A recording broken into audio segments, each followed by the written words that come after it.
Hey y'all, coming back to you with another video. I'm Soraya. Welcome to Hindsight and Beyond. If this is your first time joining me, welcome. If you're returning, welcome back. I wanted to just hit you guys with another top 5 video for my little series within a series called my top 5.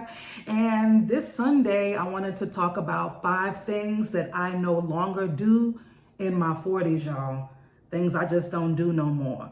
So when I come to you with this list, I'll be starting with my 5th thing. And I want you to just sit back, enjoy. And if there's anything that you don't do in your 40s, 50s, or whatever age you are, drop them down in the comments. Let's get started. So number 5, one thing I no longer do anymore in my 40s is I don't ask for permission. I'm 48. And even if I wasn't 48, I'm an adult and I have to make decisions that are best suited for my life. Now, if you don't already know, on this channel, I do a lot of reflection on my past decision making and my past choices, and I give transparent feedback as to whether or not my current situation was adversely affected by those or not, and just how life is going. But with that comes with the responsibility of making those choices. So that's all up to me. I don't ask for permission because to me, permission is like asking for validation as to whether or not I should do those things. And who's going to know better than myself for what I can do? Now, if I seek advice, that's different. But asking for permission, I don't need anybody to tell me that I can. I don't need anybody to tell me that I should or that I better not. I don't need to ask for permission.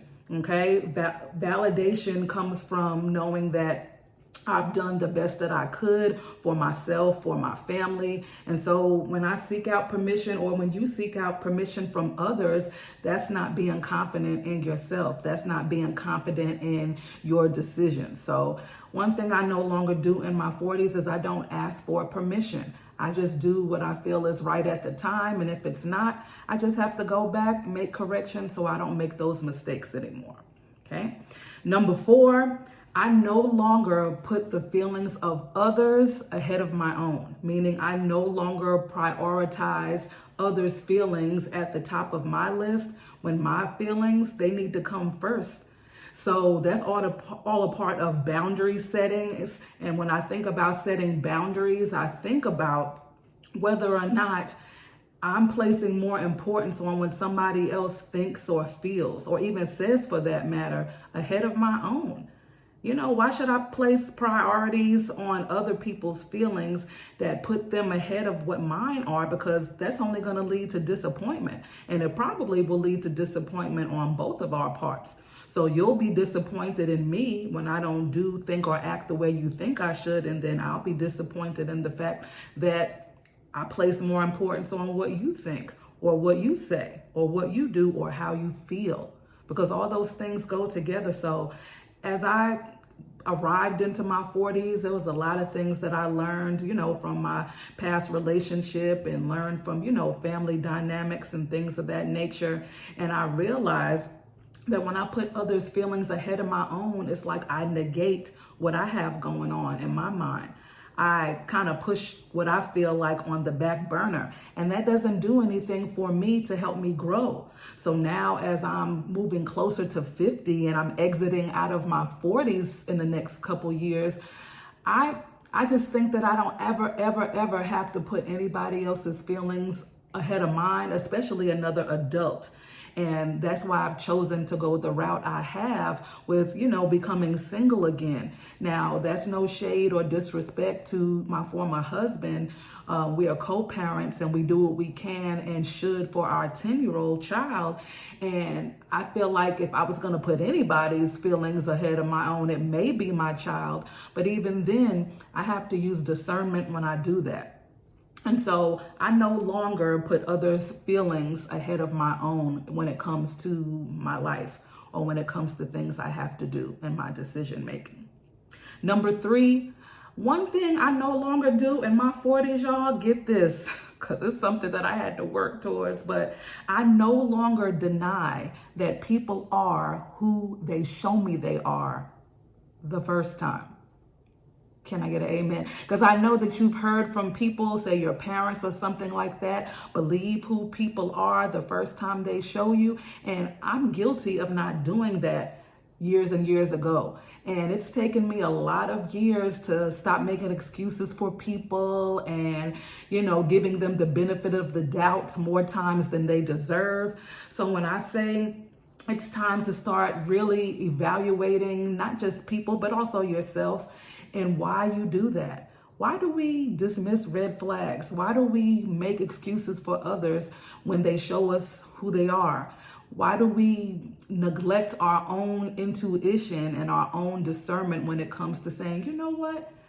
I should have been knew that so-and-so was this way because they've shown me this time and that time.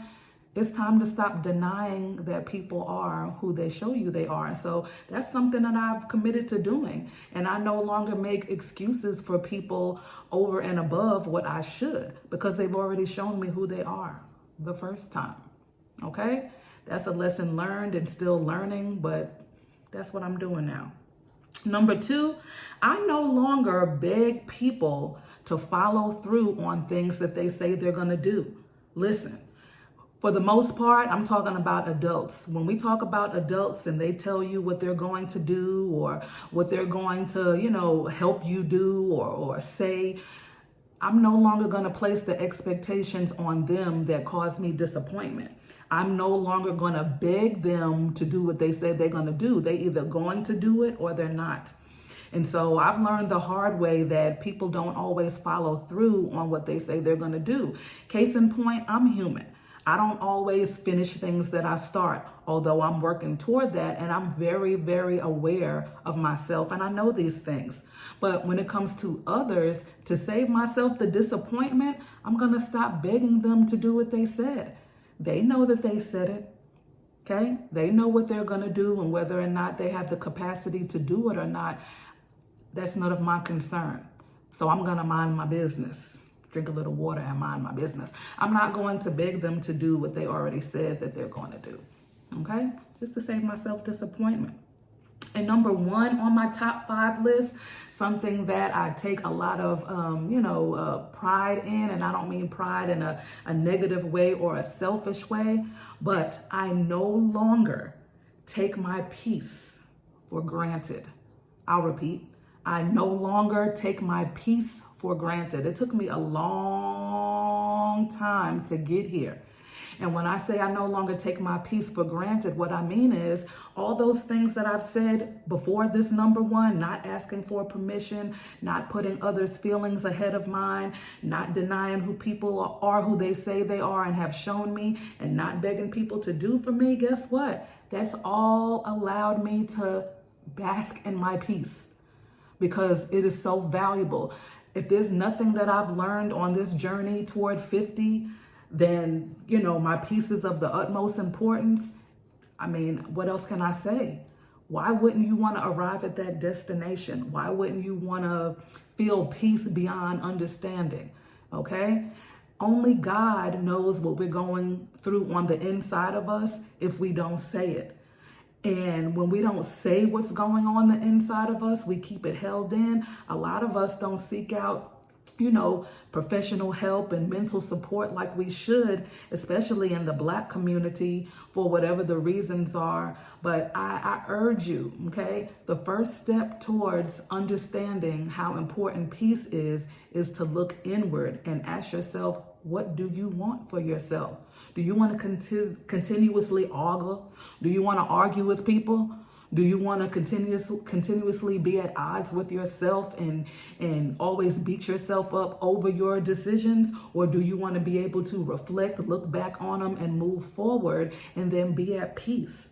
So one thing that I no longer do is I don't take my peace for granted. So if that means exiting, if that means leaving a situation that no longer serves me, whether that be work, whether that be, my home, we got to do what we have to do for us. No one else is going to do it. Okay? We lean on God. We pray. We ask him, to lead us and guide us and give us wisdom, but we still have to put action forth. How do we go and get our peace? How do we take back our peace? Okay, that's an individual thing, and that's something that you have to decide. But when I tell you, when I made that decision and I did these things in order to arrive at the destination of peace, I'm never going back. I'm never going back, and I'm never taking it for granted again. Okay, but that's just me and my own personal story. So those are my top 5 things, y'all, as I love to say, y'all. I'm from up north, so I say y'all. But those are my top 5 things that I no longer do in my 40s. What are your top 5 things, or what's your one thing? However many things you're doing now or not doing in your 40s, or whatever age you are as you've come into your own wisdom, drop them down in the comments. And if you're not subscribed to the channel, go ahead and hit that subscribe button. I'm waiting. From me to you, please understand that whatever you do, whatever you say, whatever you believe in, make sure that you put God first, and I'll see you. Bye.